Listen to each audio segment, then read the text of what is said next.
We got a video of a woman that got herself into $65,000 in credit card debt. Don't know how she ended up in that position, but here she is to explain it. And obviously, there's going to be some lessons that we can learn here. Let's pay attention because you're not going to believe what happens in her story. So I'm currently going viral on the internet for having $65,000 in credit card debt. Let's talk about it. First of all, y'all are some mean motherfuckers. I'm not saying I don't deserve some level of scrutiny. I totally realize that. But you don't need to attack my looks and you don't need to attack me as a mother. But I wanted to talk about what we spent. Yeah, the internet is brutal. You have to know when you start putting your business out on the internet, people are going to say whatever they want to. They're going to judge. For us to get to $65,000 in credit card debt. When I lost my job, that was completely unexpected. I've already said this, but I'm going to say it again. I reported into the CFO. That means I knew how much money was in our GL. I knew that my bonus would be funded. I was getting accolades in my job and being told I was doing a good job. So I expected to get a large bonus. That is a huge mistake. I have learned my lesson. So first she got laid off. And we know most people who get laid off, they're not expecting to get laid off. So many people put their eggs in one basket, meaning they work the 9 to 5 and they see that that's the main source of income. And they want to believe that that'll be the main source of income almost forever. That's just not the case no more. We live in a society that's full of technology. We're not even talking about AI in this video, but we know AI has led to so many companies laying off thousands, tens and thousands, hundreds of thousands of people. If you know someone who's gotten laid off because of technology or AI, then let me know in the comment section down below. But she's already explaining how she fell so behind. Number one, cash flow. Remember that. The cash flow. Because I was expecting a huge bonus. Huge bonus. We dipped into our emergency fund and did some house maintenance. I also prepaid to have a tummy tuck because I had lost 125 pounds. So, how many times have we seen people spend money before they even get it? This is another thing we do not need to be falling for anymore in 2026. Some people need to get it tatted on them. Don't spend money before you get it. It's like when people know that check is coming, whether it's a 2-week check or it's a bonus, they start thinking about all the things they're going to consume. Now, there are two different mindsets here. Obviously, you can think about the things you're going to invest in, but don't get ahead of yourself. She got ahead of herself, lost her job, got into debt in order to get the stuff she wanted. If she really wanted to get it, she should have just paid cash. She also mentioned getting renovations to her home. Now, a lot of y'all are going to disagree with me when I say this, but listen clearly. A home is not an investment if you're not making money from it on a monthly basis. I know equity takes a while to build up and you can sell the home and whatnot, but people who are consumers, they don't see it that way. They'll borrow against the equity most of the time. They'll pay tens and thousands of dollars for renovations. And those renovations don't make them more money.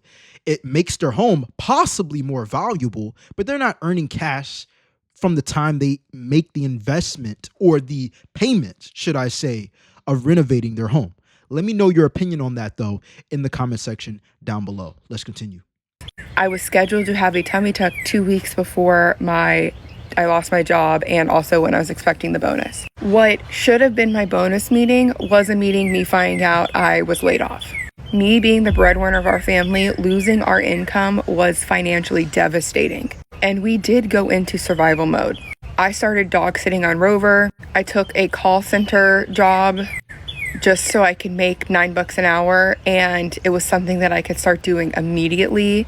My friend owned the company, that's why. I started pitching small businesses, social media packages so I could run their social media. I started taking any sort of UGC deals that I could get.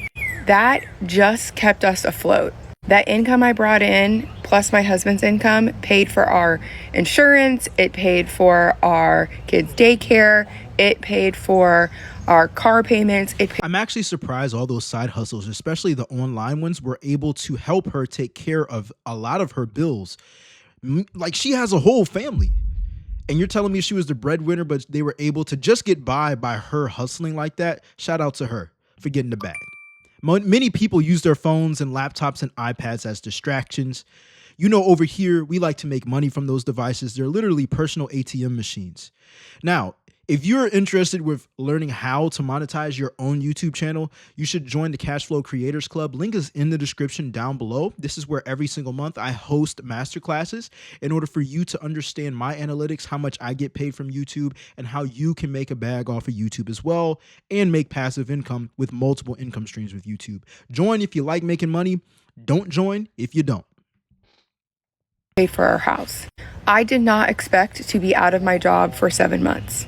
I got through a very long interview process, being told through the interview that I was going to get an offer, to find out after 3 months that they eliminated the position before I even started.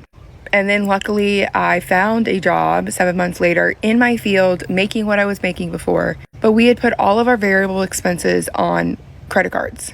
Groceries, electric, phone bill, Netflix. We did cut out a lot of stuff out of our life. Okay, so before she gets into the whole total of how she got into $65,000 of debt, I don't understand why people use credit cards for their savings accounts when they are making a good amount of money.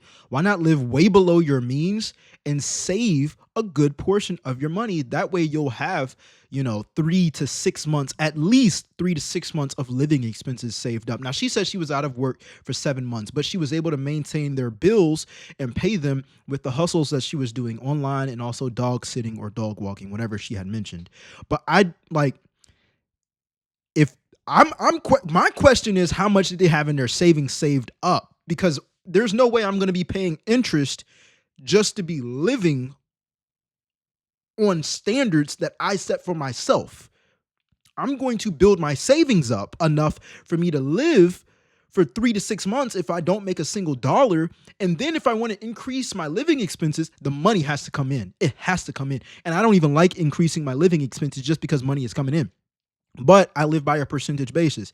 So when more money comes in, I'm still at 45, or not 45, but let's say I make more money and I'm living off of 15% of my income, then it's going to be 15% of that larger money that I'm earning. But most people live paycheck to paycheck. They don't have 3 to 6 months of savings. And unfortunately, she had to use a credit card for her family. Lives. But we also had been living life like we were $400,000 a year earners. We had bought both of our cars before I lost my job. And because we had a sense that I was going to land something soon and I was earning enough to make my car payment or our car payments, it didn't make sense for us to get rid of the cars.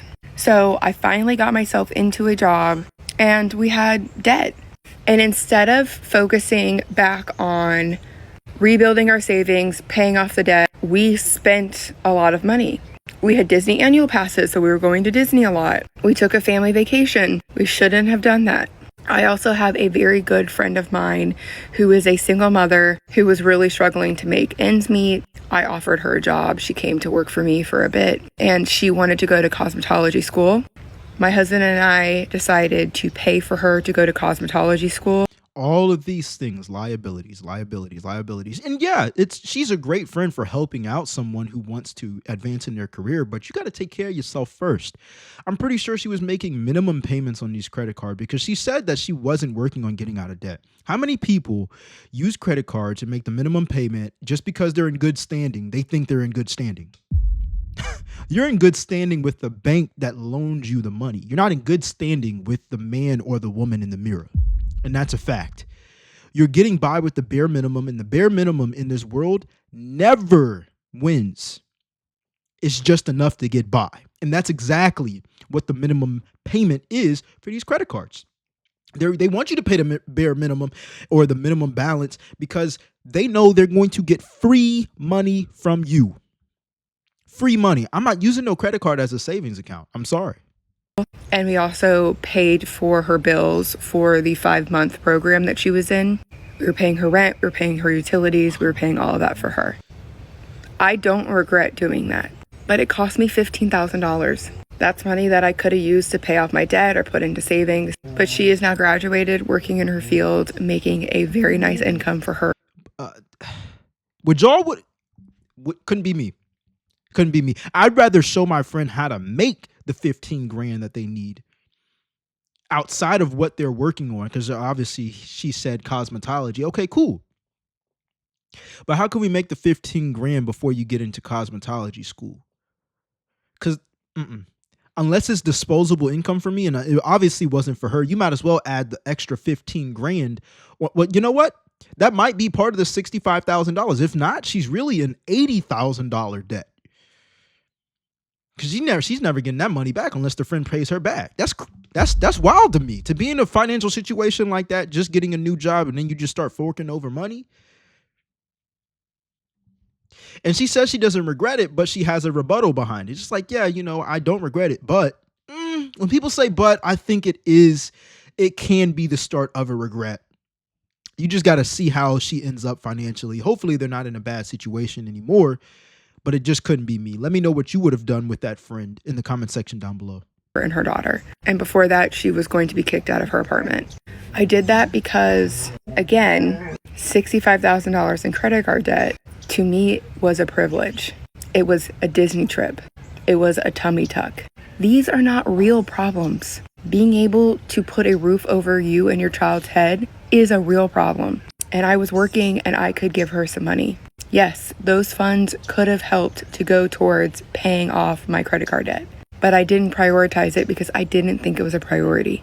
Now I'm prioritizing it. Again, by not doing stupid shit, I can pay it off in a few months.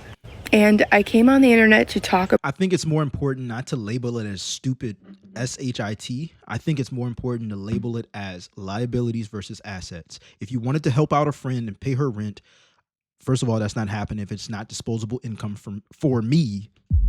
Second of all, if I really want to help them out and they need a place to stay with me and we can split whatever bill I have in order for me to stay there, whether it's the mortgage or the rent. They can get the help. Yeah, it's a little bit of sacrificing your privacy, but you're getting on top of your finances, getting out of debt and still helping out the friend. It's a win-win-win at the end of the day. She said they're living their life like they were making $400,000 a year. That's living. I don't know if she explained how much she was making, but it sounded like she was trying to say in layman's terms, they were living above their means. In no circumstance is that okay, no matter how much money you make. Let me know what you think in the comment section down below. If you guys are interested with making money and monetizing your own YouTube channel, join the Cash Flow Creators Club. Link is in the description down below. We just opened it up. Welcome into the new members. I will see you guys on the next clip. I'm out.